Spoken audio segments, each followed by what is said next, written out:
What's going on, y'all? So listen. What's going on, y'all? So we are back again for, just talk about the ultimatum. I'm going to do episode by episode, or depending on how the next two episodes are, I'll probably put them together. But if they're not much, I'm just going to do episode by episode or whatever. Because I just really wanted to talk about this episode 6 for the Ultimatum season 3. Listen. These couples not going to make it. I had a little hope for Caleb and Mariah. Mind you, I haven't seen episode 7, haven't seen episode 8 yet. I had a little hope for Caleb and Mariah, right? Because at this point, it just seems like Mariah just really wanted to get married just to get married. Like, she's in a rush to get married for what? Caleb's moving a little bit slower, but eventually they'll probably get to where they need to go. Like, I had hope that they would be probably the ones that leave together. At this point, after the way that Caleb was with Arya and how they literally seemed like they were on the same time, you know what I'm saying? I feel as though I don't know now, And when it comes to Caleb and Arya, I feel like they're the only ones that really got their stuff together and probably got some good things, positive things out of this trial relationship, marriage, or whatever you want to call it. Because when I saw them together, they came together as strangers, but then they were getting to know each other. They didn't go into it just really trying to act like they're in a relationship, like they're in a real marriage or whatever. No, they got to know each other. They became cool, / I guess you can say friends if you want to speed it up. And then they start developing little feelings as if, like, if I was to get married to somebody, I would get married to somebody like you because you have the qualities that I'm looking for. Understanding, slow to anger, and listening, not passing judgment, allowing each other to talk, and express their feelings and everything. What was really stand out about their situation was when they went to go talk to Arya's brother and his sister, well, his wife, her sister-in-law. And basically, he said that he did not like Scotty when they first saw him. And I wish they would have expounded a little bit more on what the type of relationship it was with their father. Because, Arya basically said he kind of reminded her of the father. And even Brian said that's part of the reason why he didn't like him, because he reminded him of the father. And so just because of that inference, I'm going to think and assume that the father wasn't a good dude, okay? And sometimes they say we go after, like, women pick spouses like their father, men pick women that's like their mother. You know what I'm saying? Whether it's good or bad. And so that's what it seems like is going on. Scotty is very immature. And at this point in time, I do not want Arya with Scotty. Scotty does not need to be with anyone because Scotty cannot handle it. You know what I'm saying? Scotty really needs to go to therapy at this point. Now, let's just go over there and talk about, since we're talking about Scotty and Zanya, like, let me tell you something, Zanya, you put up with a lot.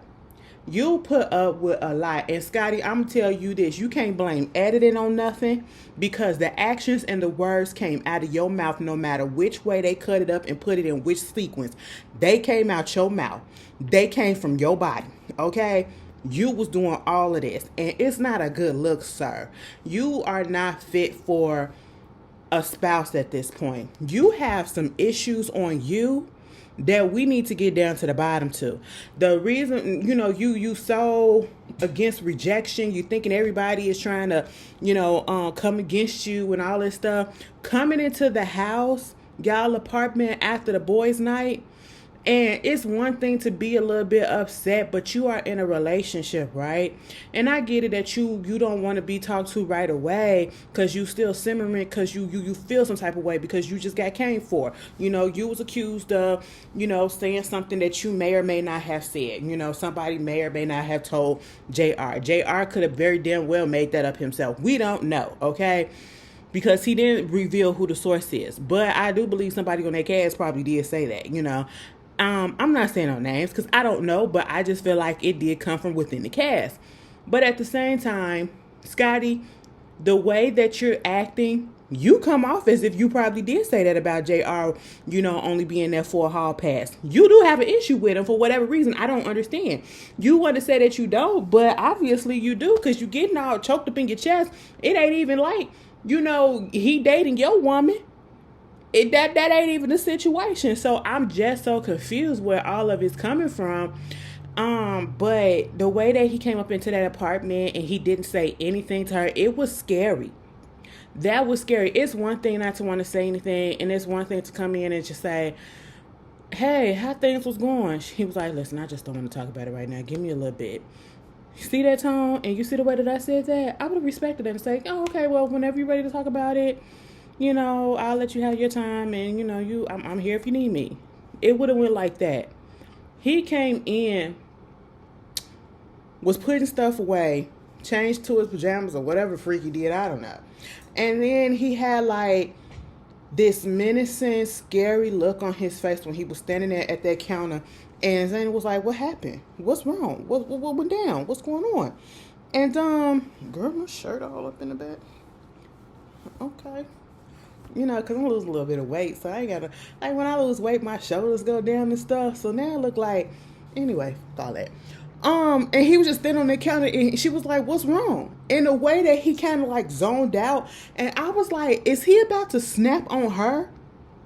It looked like one of those situations, and I hate to say this, when a person is simmering so bad and you can see it calculating and the wheels just turning their head and they all of a sudden just throw something, or they just slap somebody or whatever, or say, fuck you bitch, or something like that. That's what it looked like he was about to do. It literally looked like he was about to curse her out. And he was like, I want you to tell me this and be honest. This whole time we've been together, have I ever said anything about JR? There you go, right over there. Have I ever said anything about JR? She said, what are you talking about? And he said, no. It's a yes or no question. Okay, that's all I need. I don't need no other explanation. When he said that, I said, oh, bitch, I would have walked away. I would have said, first of all, you're not going to talk to me like that. And I would have ended the discussion right in and there. But she said, not directly. You haven't said nothing about him. And they go into this whole back and forth. And she's just trying to come to the understanding of, what are you talking about? I don't talk to this man. I'm in a relationship, quote unquote, with you. Okay? We don't discuss things. I haven't really seen him to even talk to him about anything. So what is the issue? And he just kept on getting all up in his feelings, just kept doing the absolute most and trying to make it seem like she's lying. Even though Zayna, I mean, you could possibly, but I just didn't like the way that he was coming off, because you're upset. And now I feel like if you was going to be that upset about that situation, which, okay, let's say, somebody's accusing you of something that you allegedly didn't do. I understand how that feels, but I'm not going to take that out on my partner. If anything, I'm going to stay away for a minute until I cool down. And then I'm going to come home and I'm be like, babe, let me tell you what happened. So that I can ask my baby and be like, am I tripping for feeling this way? Did I do something wrong? You know what I'm saying? You're not ready for a freaking marriage if you can't communicate and you can't use your words properly. And then, you're yelling and you're raising your voice, and she has to raise her voice, and then you coming at her for raising her voice because she's just giving you back what you gave her. He is ill, you know what I'm saying? And then when it gets to the point where they actually do apologize to each other, you can tell that he really not sorry. Okay, and he still feels some type of way. It gets to the point that, it's almost time for them to leave. And they get into it the last time. She said that she ran into Arya at the gym and all this stuff. And they once again get back into this whole situation about the JR thing, right? And honestly, Zania, you probably didn't need to bring it up. But at the same time, the way that Scotty got upset, Scotty, you got so on the defense, and it made it seem like you couldn't take Scotty. I wouldn't be surprised if Scotty is a little sexist, okay? Or a lot of sexist. Like, he can't take a woman just telling him what to do or talking back to him. I don't know. It just gives that. And then to tell her that she's gaslighting him, I said, what are you talking about? What are you talking about? You cannot take accountability for your actions, for your feelings, for your emotions. And that's all people want you to do. It's okay to be wrong. It's okay to do all of that. You are in a relationship. You should be able to be vulnerable like that with your partner. And if you can't do that, this is what you're supposed to be on this trial marriage, right? That's what you're supposed to be doing with the partner that you're with, right? So if you can't even do that with this person, I'm pretty sure you damn sure don't do that with Arya, somebody that you actually know and so-called have feelings for. You are not ready to be married, okay? You are childish, just like Zaina said. Zaina, like, you a little something too, okay? Since we talking about you, let's just go there about you and JR. Y'all ain't finna make it. And I honestly, I want to see black love. I want to see y'all together. Well, the couples that came in to come out together, whatever. But at this point in time, Arya and Scotty don't need to be together. I would be fine if Scotty, Arya, and Caleb get together. But I would also be okay with Caleb and them just being friends. But at the same time, Caleb said Mariah does not want them to have any type of association like that.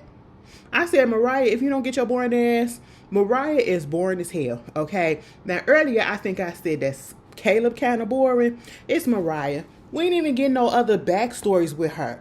The way that they show Nick spiraling out, you know, after the boys' night going to get the tattoo, did he cry up in that tattoo parlor or was that a laugh? We ain't even got to talk about it. He too goddamn grown. He's too damn grown to be acting like this. And then when he put out there that the relationship that he had prior to this relationship with Sandy, and he realized too late that, you know, he got too comfortable in the relationship and he kind of like emotionally shut off and wasn't giving her what she needed emotionally and all that stuff. And basically when it came time for her to start leaving, that's when he started spiraling out again too. And that's exactly what he's doing with, Sandy.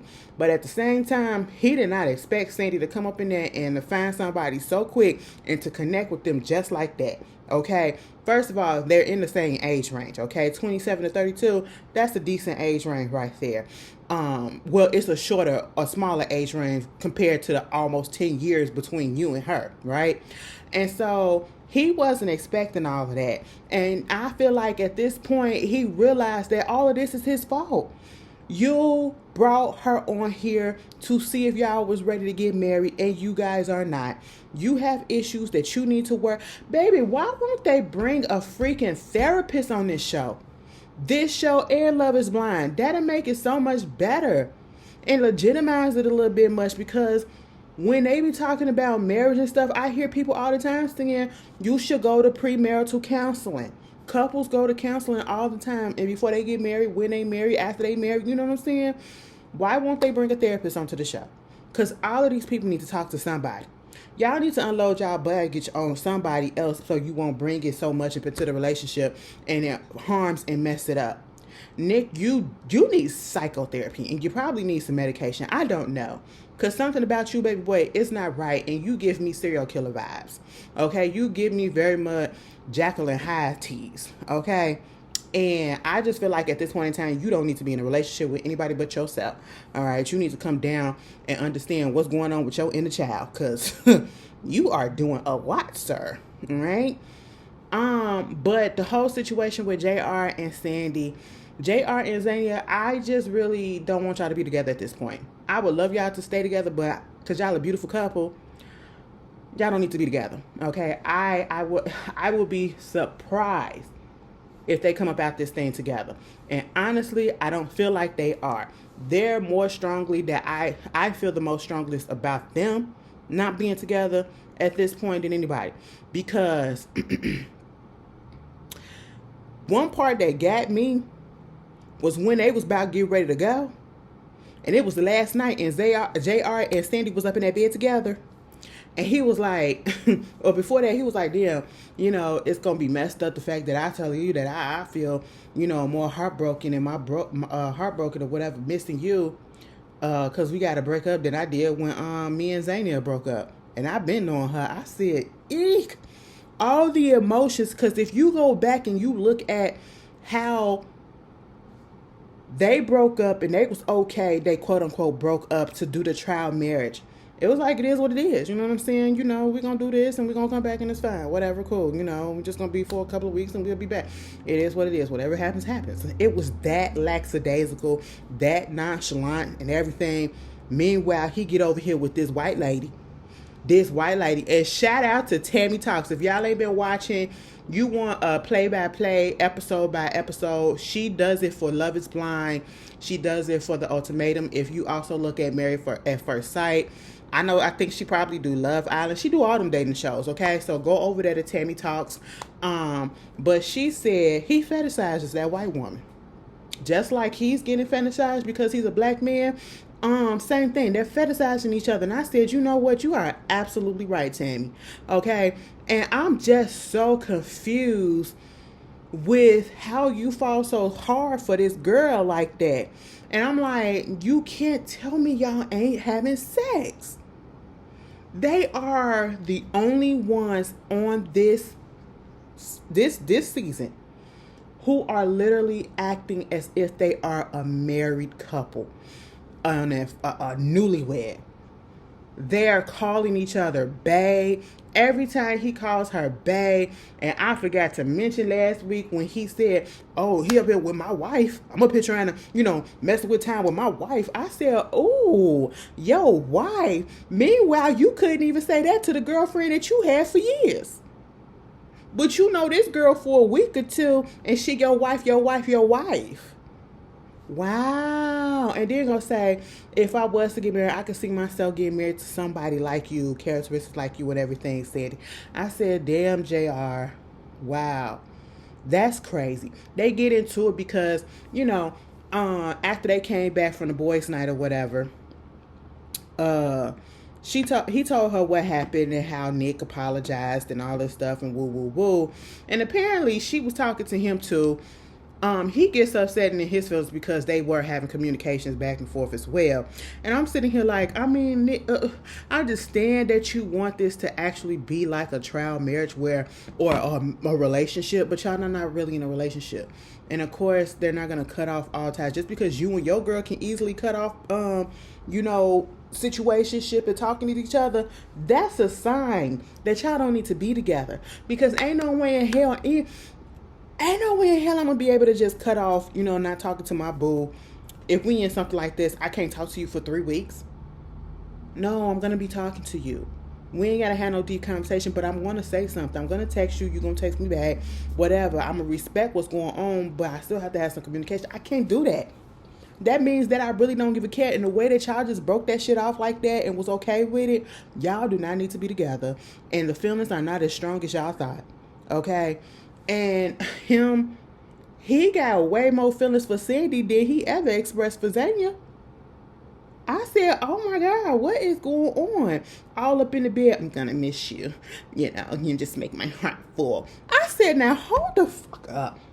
When he opened up his goddamn mouth in this episode, I said, did he sound like that in episodes 1 through 5? Or am I tripping? What's the cornrows taking me out in the hairline? Was I distracted by that and the tattoos and the muscles or whatever like a bird, bitch, that I did not hear how he really talks and how he sounds?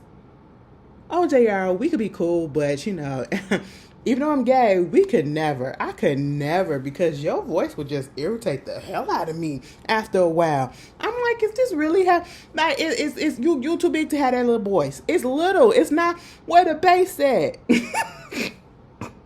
Where is the bass? Give me that bass. Baby, that was deeper than what yours was. My speaking voice right now deeper than yours right about now. What's going on? It's like, oh my God, Sandy, I'm gonna miss you. You're gonna miss me? Yeah, I'm gonna miss you. We went through so much, and, you have to deal with the fact that, Nick was always calling and doing all this stuff. And it's just like, the way that we connected, it's just on that I really want it. And I just, oh my God, I just like, oh my God, why are y'all talking all the time? Baby, I need to go to sleep. And the way that they was leading up to it when they was up in that bed, he was like, I said, y'all finna have sex. Go ahead and do it. And stop acting like you're not. Go ahead and do it. The way that they was getting into it, and he kind of like possessive a little over her. He didn't want her talking to Nick. It's cringy, their relationship, because they're way too into it, or at least JR is. And I'm like, how you gonna cut out those feelings to go back to your girl and think like everything's okay? Like, I would not be able to do that. You're not gonna get me able to do that, okay? You got me out here with you. I supposed to only have feelings with you, and then you put me in a situation where I'm supposed to develop Phillips or something like that to help myself within this relationship to better our relationship. No, and I'm supposed to cut that off? Absolutely not. Especially not if I fuck. I'm saying, like, I just don't understand. Girl, they might as well just go ahead and just be situationships and fuck buddies, because even if JR does not leave with Zanya, and let's say he do choose Sandy and Sandy chooses him, they're not gonna last as a relationship either. They're not gonna last. It's gonna be a situation where they're gonna try to be in a relationship, and they're gonna see that the only thing that they really got between them is lust and sex. They don't have anything else. And the reason why they connected so quickly is because they was on this show and it was sped up, and that's what they was told to do. That's basically it. You know what I'm saying? Yeah. I don't know. Now they go to the change up at the end of this. And I just can't imagine, like, I would be thinking and looking like, did you really, I know you telling me that you didn't do something, but how do I really know that you didn't? Oh, so you don't trust me? Absolutely not. Absolutely not. Because why would you bring me on this show? Why? You know? I don't know. But that was, how do y'all feel about Scotty? Y'all feel about, like, Scotty, he just, I really feel like the men are immature. Well, at least Scotty and JR, they're definitely immature. They don't need to be anybody's husbands at this point. You know, they're not ready for that. JR, you come on this show, you did not want to get married, but then you see yourself being with Sandy and her being a good one. I said, oh my God. Zanya, you got... hate to be at home with you watching the tape back. Like, damn, this what was going on. I'm gonna tell you this. He may tell you that they ain't do nothing. They was fucking all 3 weeks. I'm gonna just tell you that. They probably did it the first night they was there. Okay? They really did. And truth be told, that first date that they went on and he was over there feeling on her leg underneath the table, they probably did it in the bathroom before they even got up in the room. That's the vibe they giving off, okay? But, yeah, that was episode 6. Y'all tell me how y'all feel, and I'll see y'all later. Peace.